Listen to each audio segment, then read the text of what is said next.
Saudara-saudariku yang terkasih dalam Kristus, selamat bertemu kembali dalam kutipan Injil dan renungan harian pada hari ini.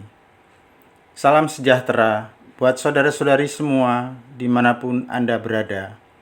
Damai dan sukacita oleh Roh Kudus melimpahi dalam hati dan kehidupan saudara-saudari semua. Amin. Saudara-saudari yang terkasih, sebelum kita mendengarkan sabda dan renungan Tuhan pada hari ini, marilah kita berdoa. Dalam nama Bapa dan Putra dan Roh Kudus. Amin. Bapa yang Maha Kuasa dan kekal, tanamkanlah dalam diriku kesadaran akan kasih-Mu yang mengatasi segala dosa dan kelemahanku. Semoga aku beroleh kekuatan untuk selalu berbuat baik kepadamu, seperti Musa yang selalu dekat padamu.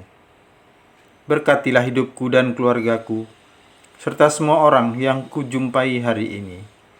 Demi Kristus, Tuhan dan pengantara kami. Amin.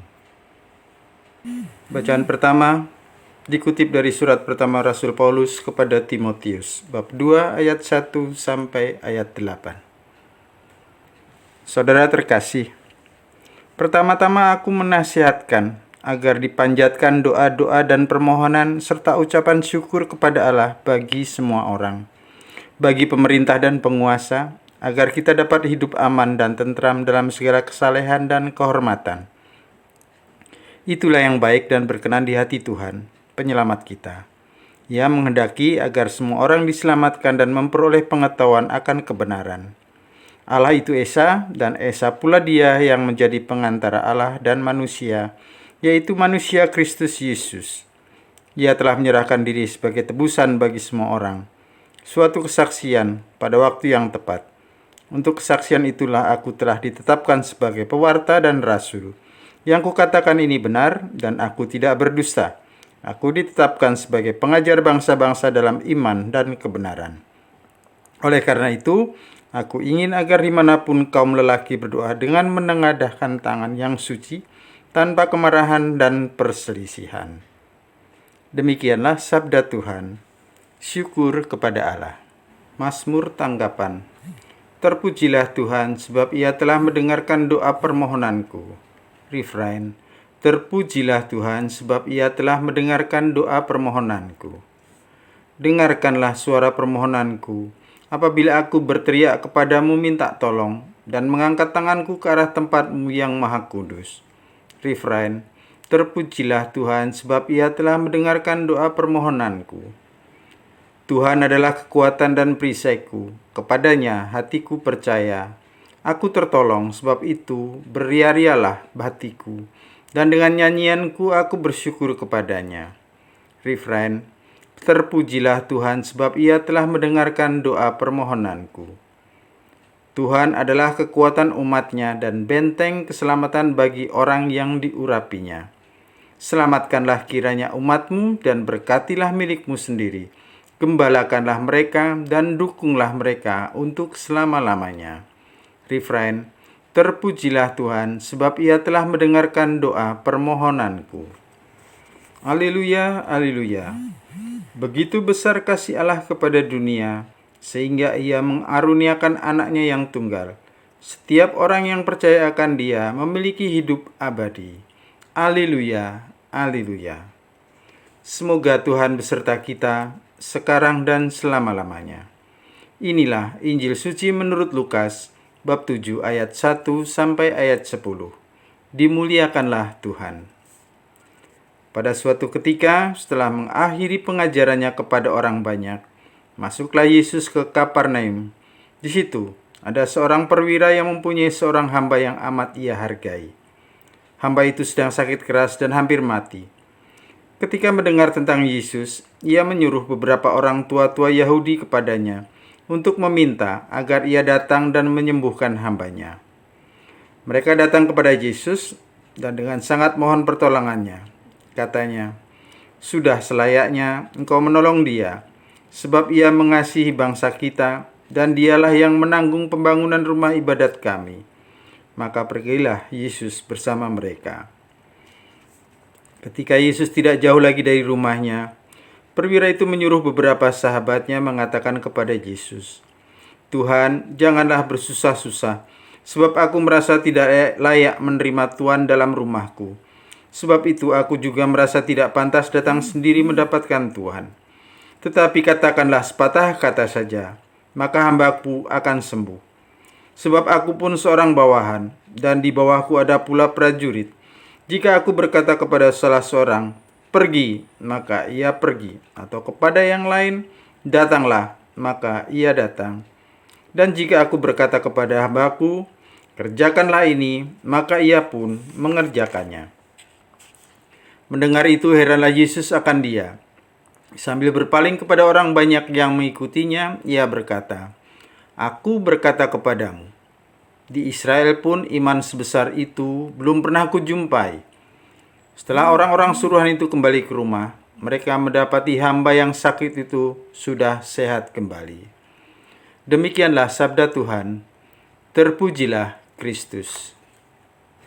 Saudara-saudaraku yang terkasih dalam Kristus, dalam pengertian biasa, perwira dalam perikop Injil pada hari ini adalah seorang perwira yang tidak berani menghadapi Yesus secara personal. Mengapa? Pertama, karena perwira itu meminta orang lain untuk menyampaikan apa yang ia inginkan dari Yesus. Kedua, ia mengirim utusan lagi untuk menemui Yesus ketika ia dan rombongan sudah hampir tiba di rumah perwira itu. Semestinya seorang perwira berani langsung berhadapan dengan Yesus dan mengutarakan apa yang ia inginkan. Namun justru dalam kisah ini, ia selalu melalui perantara untuk berbicara kepada Yesus. Hingga akhir kisah, perwira itu tidak berjumpa dengan Yesus. Namun yang mengagumkan adalah bahwa dengan apa yang ia buat, perwira itu menunjukkan rasa percaya dan rendah hati yang sungguh luar biasa. Dalam pengertian Kristiani, perwira itu adalah perwira yang beriman. Ia yakin dan percaya bahwa Yesus adalah utusan Allah yang mampu menyembuhkan salah seorang hambanya. Ia juga yakin dan percaya bahwa kata-kata Yesus mempunyai daya yang luar biasa. Hanya dengan perkataan saja, Yesus mempunyai daya yang luar biasa. Hanya dengan perkataan saja, Yesus mampu memberi kesembuhan. Perwira yang harusnya rasional, ini justru mengatasi rasionalitasnya. Perwira yang seharusnya taktis, ini menjadi perwira yang liturgis. Saudara-saudariku yang terkasih, perkara beriman bukanlah melalui perkara personal antara diri sendiri dengan Allah. Yang lain tidak bisa turut campur tangan. Dalam pengertian tertentu, iman seseorang mempunyai dimensi sosial. Artinya, iman personal itu mempunyai dampak sosial, bahkan bisa mengubah orang lain. Iman perwira dan orang-orang tua yang memohon kepada Yesus mempunyai daya yang begitu efektif untuk membawa sang hamba pada kesembuhan. Yesus tidak mengabulkan permohonan si sakit, tetapi ia memperhitungkan iman dan permohonan dari orang-orang yang ada di sekitar si sakit. Demikianlah kiranya gereja hingga saat ini tetap memelihara pentingnya mendoakan orang yang sakit, dan bahkan tetap mendoakan orang yang sudah meninggal. Gereja yakin dan percaya 1-2 orang yang berkumpul dalam nama Tuhan, Ia hadir dan berkarya atas nama orang-orang itu. Kesatuan hati banyak orang dalam satu doa membawa daya ilahi yang mampu mengubah keadaan. Tuhan pasti tidak akan begitu saja tinggal diam sementara umatnya memanjatkan doa-doa yang tulus dan murni. Mendoakan orang lain, terlebih mendoakan mereka yang sakit dan menderita, adalah sebuah keutamaan Kristiani yang patut senantiasa kita pelihara. Iman kita adalah iman yang hidup. Maka kita yang hiduplah yang bersatu hati dalam doa. Mendoakan orang yang perlu kita doakan. Kita yang masih hidup dan sehatlah yang mengunjungi mereka yang sakit. Kita yang masih hiduplah yang mendoakan mereka yang sudah meninggal. Saudara-saudariku yang terkasih, mari kita bersama-sama mohon rahmat Tuhan supaya kita semua dimampukan belajar dari Sang Perwira. Mohon rahmat Tuhan agar kita mempunyai iman seperti Sang Perwira itu. Juga mohon rahmat Tuhan supaya hidup kita menjadi hidup yang berguna bagi sesama kita. Orang-orang yang memberilah yang akan menerima.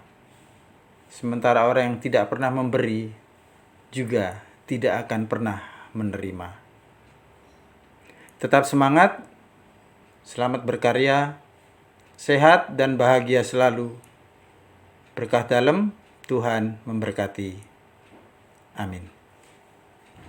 Kemuliaan kepada Bapa dan Putra dan Roh Kudus, seperti pada permulaan, sekarang, selalu, dan sepanjang segala abad.